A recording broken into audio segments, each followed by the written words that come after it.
Bienvenidos al podcast de You Trading, el portal con el mejor contenido para traders. Bienvenidos a nuestro podcast La Esquina del Trader. Soy Catalina Velázquez, quien nos acompañará en esta temporada, y en este nuevo episodio hablaremos sobre cómo el conflicto político entre Estados Unidos y China ha afectado a la economía del país asiático. Y para esto nos acompaña Jorge Antonio Chávez, magíster en Relaciones Internacionales, internacionalista, especialista en política asiática y política exterior china. Él es conductor del programa Geomundo en TV Perú, coordinador del Grupo de Estudios sobre Política China y docente de la carrera de Relaciones Internacionales en la Universidad San Ignacio de Loyola. ¿Cómo estás, Jorge? Un placer. Muy bien, Catalina. Es un gusto estar con ustedes. Muchas gracias por la invitación. No, a ti por aceptarla. Jorge, cuéntanos cuáles son los principales puntos de fricción entre Estados Unidos y China en términos económicos y políticos en la actualidad.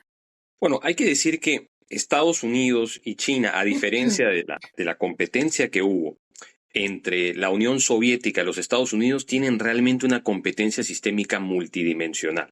O sea, tienen una competencia en lo económico, en lo político, en lo tecnológico, en lo militar, en lo cultural, mientras que entre la Unión Soviética y los Estados Unidos había una competencia fundamentalmente en el campo político y militar de alguna manera, ¿no? Entonces, digamos, en un contexto en donde hay un crecimiento y una proyección importante geoeconómica de China, pues Washington ha comenzado a ver a China como un rival sistémico multidimensional. Demasiado potencial, diría yo. Inclusive se refleja mucho en las empresas y en la cotización inclusive en bolsa. Sí, esto tiene un impacto, por supuesto, en las expectativas de los mercados, ¿no? Porque finalmente la economía es eso, es una ciencia social que tiene que ver con el comportamiento, con las perspectivas y con las expectativas de los actores económicos, ¿no? ¿Cómo han evolucionado las tensiones entre ambos países en los últimos años y cuáles son las implicaciones para la economía global? Bueno, o sea, entre el año 2002 y el 2012 se decía que China estaba en un periodo de oportunidad estratégica, ¿no? Había este contexto de profundización de la globalización y de la interdependencia económica tras el fin de la Guerra Fría, la emergencia de una multipolaridad entendida en términos económicos, ¿no? Pues, tras el progresivo retiro de Estados Unidos de Afganistán e Irak y el surgimiento de esta política del pivote hacia Asia en el 2011, pues Estados Unidos comienza a salir del Medio Oriente y del centro de Asia y comienza a centrarse en el teatro del Indo-Pacífico y a ver a China como un rival sistémico, ¿no? Y por eso lanza este acuerdo transpacífico, surgen las dinámicas de contención a través de la guerra comercial, las sanciones económicas, la restricción del acceso a ciertas tecnologías y una retórica más agresiva de cuestionamiento al régimen político de China, ¿no? Entonces, en ese contexto también comienza a ganar más prominencia la idea de este diálogo cuadrilateral de seguridad, la alianza de cooperación AUKUS, el marco económico del Indo-Pacífico y la mayor cooperación de aliados de Estados Unidos. Ok, Jorge, en tu opinión, ¿cómo ha afectado las políticas comerciales y arancelarias de ambas naciones a las relaciones económicas bilaterales? Bueno, han habido sanciones económicas, han habido restricciones al comercio, han habido sanciones en materia de tecnología, pero sin embargo hay que decir que el año pasado China y Estados Unidos lograron superar el récord de comercio bilateral en su historia. Fueron más de 700.000 millones de dólares. Pero definitivamente sí que hay preocupación porque Estados Unidos está impulsando una política de reshoring y de friendshoring, o sea, de traer inversiones en sectores críticos desde China hacia suelo estadounidense y llevar algunas de las otras inversiones a países que o bien están en Asia y que son cercanos a Estados Unidos política y económicamente, y a países más cercanos a los Estados Unidos, a través de esta política del friendshoring, ¿no? Entonces, definitivamente eso está comenzando a tener un impacto, ¿no? Se ha visto movilización de inversiones estadounidenses, por ejemplo, al sudeste asiático, y se espera que pueda haber algún impacto también en Latinoamérica en el futuro, ¿no? Y adicional a esto, veíamos cómo también el COVID afectaba un poco no solo las relaciones económicas con Estados Unidos, sino con el resto del mundo, hablando de China. Bueno, el COVID, consideremos que en China hubo políticas sumamente estrictas, no solamente en cuanto a la salida y entrada de personas, sino a la circulación dentro del propio país, ¿no?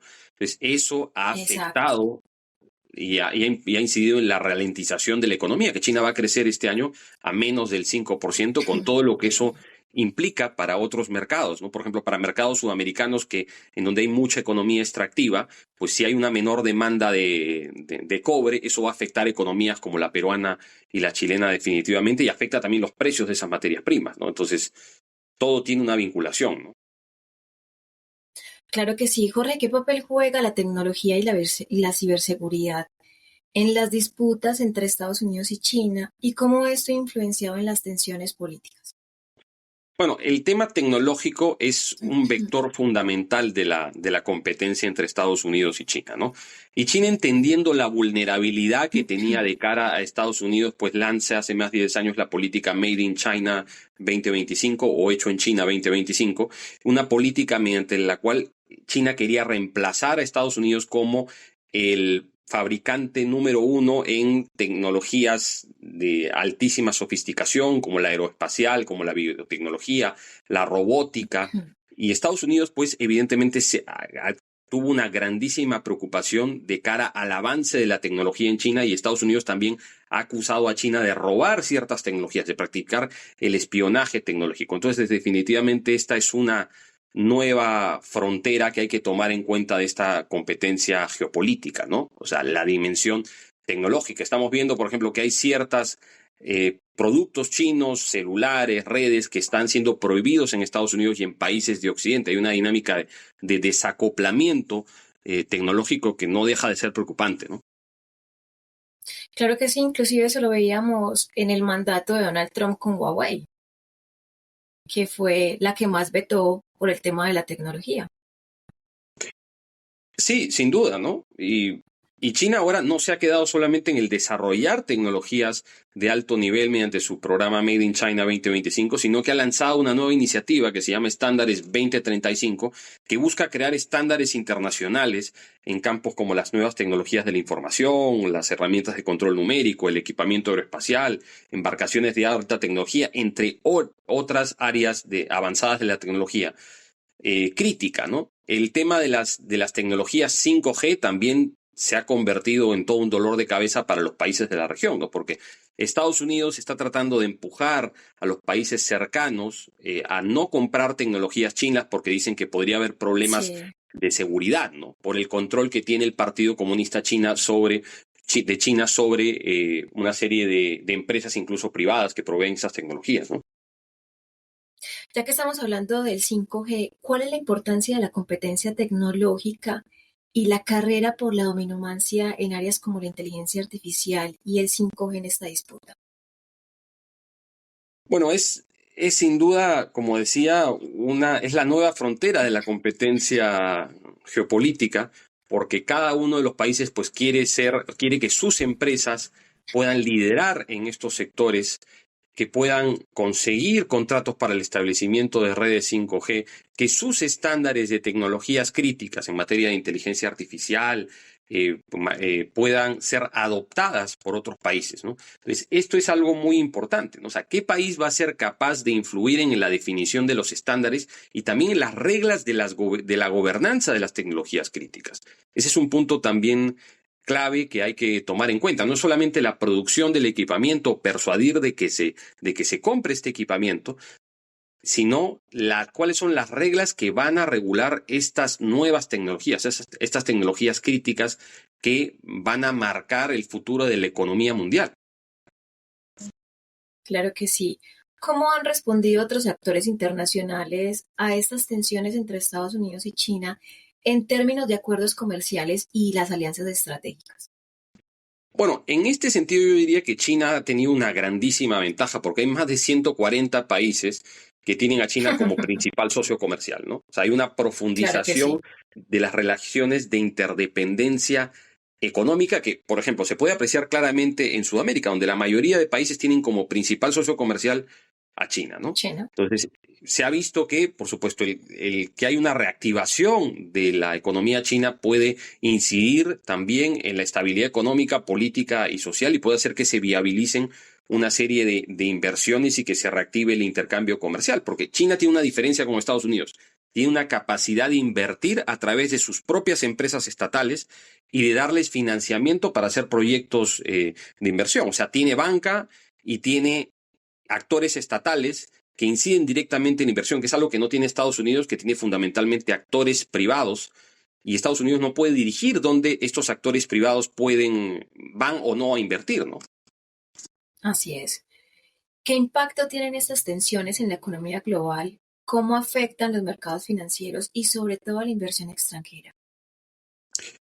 Bueno, ya se ha visto, por ejemplo, que ha habido un flujo de inversiones desde China hacia el sudeste asiático, ¿no? Ahí se han buscado, los inversionistas chinos han buscado una serie de activos refugios en el sudeste asiático, sobre todo en Singapur y en su mercado financiero, porque han visto que también ha habido una serie de políticas dentro de China que han considerado menos amigables con la inversión privada, o sea, como que hay una dinámica también dentro de China de restringir el espacio de las empresas privadas y eso genera desincentivos, ¿no?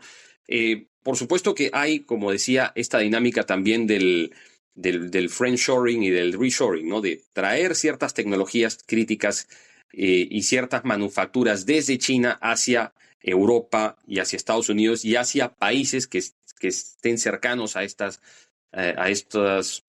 países y estas regiones para lograr diversificar el riesgo, porque dicen, si tenemos nuestras redes de manufactura en suelo chino, pues somos bastantes más vulnerables a sanciones que puede imponer el gobierno chino en contra de nosotros, ¿no? Entonces, ahí China, por su parte, pues ha ido profundizando sus relaciones económicas a nivel comercial y a nivel de inversiones, sobre todo con países del sur global, ¿no? Sobre todo con países en desarrollo. Entonces, estamos viendo una dinámica de competencia muy, muy fuerte, ¿no? Jorge, con tu experiencia, ¿qué estrategias podrían ser eficaces para mitigar las tensiones y promover la cooperación entre los Estados Unidos y China en estos dos temas, en los asuntos económicos y políticos? ¿Cuáles recomendaría? Bueno, o sea, hay que decir que la dinámica de las relaciones internacionales tiene esa naturaleza, ¿no? Es un continuum de Sí, total. conflicto y cooperación. Hay momentos en que prima el conflicto, hay momentos en que prima la cooperación. En esta época estamos hablando de una dinámica competitiva donde está primando el conflicto, pero eso no significa que no hayan áreas en donde Estados Unidos y China tengan que conversar. Y de hecho, han habido reuniones de alto nivel entre funcionarios del gobierno de Estados Unidos y el gobierno de China en los últimos meses, más de 4 reuniones de alto nivel. Eso da cuenta de una capacidad de diálogo a pesar de estar en el momento de mayor tensión en los últimos 20 años, ¿no? Entre China. Pero hay áreas de cooperación como en materia de cambio climático, por ejemplo, en materia de combate también al tráfico de drogas, en materia de paz y seguridad internacional en los que China y Estados Unidos tienen que cooperar sin ninguna duda y pueden cooperar porque tienen intereses que convergen, ¿no? El tema es que, por supuesto, hay otras áreas como la militar, la económica, la política, la tecnológica, incluso la cultural, en donde hay dinámicas más competitivas que es más difícil moderar pues los ímpetus de competencia que hay en ellas, ¿no? Claro, pero inclusive en el tema económico, hace poco Janet Yellen, que fue presidenta de la Reserva Federal, también tuvo una visita, un acercamiento, lo que estabas mencionando, una reunión en China para poder como mitigar un poco ese tema del conflicto. Entonces creo que también por ese lado ellos están tratando de hacer acercamientos. Sí, o sea, están tratando de manejar la relación porque entienden, o sea, en Estados Unidos hay un consenso bipartidista con respecto a la relación conflictiva que se tiene con China, y China también percibe que hay una estrategia desde Estados Unidos de contención en materia política, económica, tecnológica, militar en contra de China, Así ¿no? O sea, es. entonces, ahí en eso están de acuerdo, pero entienden que tienen una situación de lo que en relaciones internacionales llamamos interdependencia compleja, ¿no? Hay una vinculación económica de tal magnitud, esa es la relación económica bilateral más importante del mundo, son más de 700.000 millones de dólares de comercio y tantos otros miles millones Uy, de inversiones. Entonces, no tienen, o sea, el desacoplamiento es difícil y es sumamente costoso para ambas partes, ¿no? Entonces, tienen para la ambos. necesidad de comunicarse, de manejar las tensiones. ¿Cuáles son los riesgos potenciales para el orden económico y político mundial si las tensiones entre ambos países continúan escalando? Yo creo que hay, debido a esta presión para el desacoplamiento o la mitigación de riesgos, que por ejemplo está tratando de impulsar Estados Unidos, tratando de que las economías que son socias de Estados Unidos debiliten sus lazos económicos con China, pues creo que el riesgo es que se securitice la inversión y se securitice el comercio y que se genere una lógica de suma cero. O sea, si cooperas conmigo en materia tecnológica y económica, pues no cooperes con la otra potencia, ¿no? Creo que ese es un gran riesgo que afrontan los países que tienen una vinculación económica muy fuerte tanto con China como Estados Unidos. En nuestra región lo estamos viendo, ¿no? Entonces nuestros países tienen que ser muy inteligentes para poder, al igual que en las finanzas, diversificar los riesgos y no hipotecarse a una sola potencia, sino tener la capacidad de poder diversificar sus relaciones políticas y económicas y cooperar con todos para poder reducir su vulnerabilidad ante presiones políticas o económicas, ¿no? Pero creo que el riesgo del desacoplamiento y de la securitización de la inversión y del comercio está ahí, ¿no? Y es algo que se puede profundizar en los próximos años, lamentablemente. Jorge, ¿qué perspectivas tienes sobre el futuro de las relaciones entre Estados Unidos y China en términos económicos y políticos? ¿Y qué desafíos podrían surgir en el corto y en el largo plazo? Bueno, hay una tensión muy fuerte, o sea, ya lo hemos dicho, es una competencia multidimensional en materia política, Sí. económica, militar y tecnológica. Hay un desafío en materia de seguridad porque Estados Unidos está fortaleciendo su presencia en esta región del Indo-Pacífico, que abarca tanto la cuenca del Pacífico como la cuenca del Índico. Está fortaleciendo sus relaciones de defensa con sus aliados como Japón, como Corea, como Australia, como las Filipinas. Y esto, China ve que este es un esfuerzo de contención de la proyección de China hacia el Pacífico. Entonces, ahí hay una fuente de tensión. El problema que hay en Taiwán también, que para China, Taiwán es una parte fundamental de su territorio, de su Fundamental. soberanía, y el apoyo que Estados Unidos le da a China a través de la venta, el apoyo que Estados Unidos le da a Taiwán a través de la venta de armas es visto como muy Ujú. problemático y como violatorio de la soberanía china. Entonces, ahí hay un punto de tensión donde podría eventualmente haber un conflicto que podría ser armado. Esperemos que no se dé, ¿no? No solamente por lo que esto implicaría para la economía global y para la seguridad de la región, sino también que hay que considerar que Taiwán es un grandísimo productor de semiconductores que son necesarios para la producción de tecnología y de equipamiento para todo el mundo. Produce más del 90% de los semiconductores avanzados del mundo. Entonces, una guerra sobre Taiwán tendría implicancias muy serias, no solamente porque sería un conflicto entre las dos principales potencias del mundo, sino porque tendría un impacto económico muy fuerte, ¿no? Entonces yo creo que por ahí van las Bas- tensiones, ¿no? En el campo económico, pues esta dinámica de friendshoring y de reshoring se va a seguir pronunciando. Estados Unidos va a tratar de sacar sus inversiones de los Estados Unidos y de redirigirlas a su propio territorio y a países amigos, ¿no? Y China va, por supuesto, Claro que procurar sí. seguir fortaleciendo sus relaciones a nivel de inversión y de comercio, fortalecer esta situación de interdependencia económica que favorece a China en sus relaciones con otros países, porque China entiende que si hay relaciones económicas y comerciales fuertes, eso impacta e incide en la relación política definitivamente. No son países que van a tender a ser más amigables con China porque entienden la vulnerabilidad que sus economías tienen de cara a este gran país de Asia, ¿no? Muchas gracias, Jorge, por tu experiencia en este campo. De verdad, eres un invitado de lujo. Tienes una información súper valiosa que la compartiste con todos nosotros acá en la esquina del trader. Muchas gracias, Catalina. Ha sido un gusto conversar contigo. Fue un placer tenerte aquí y feliz tarde para todos los YouTraders.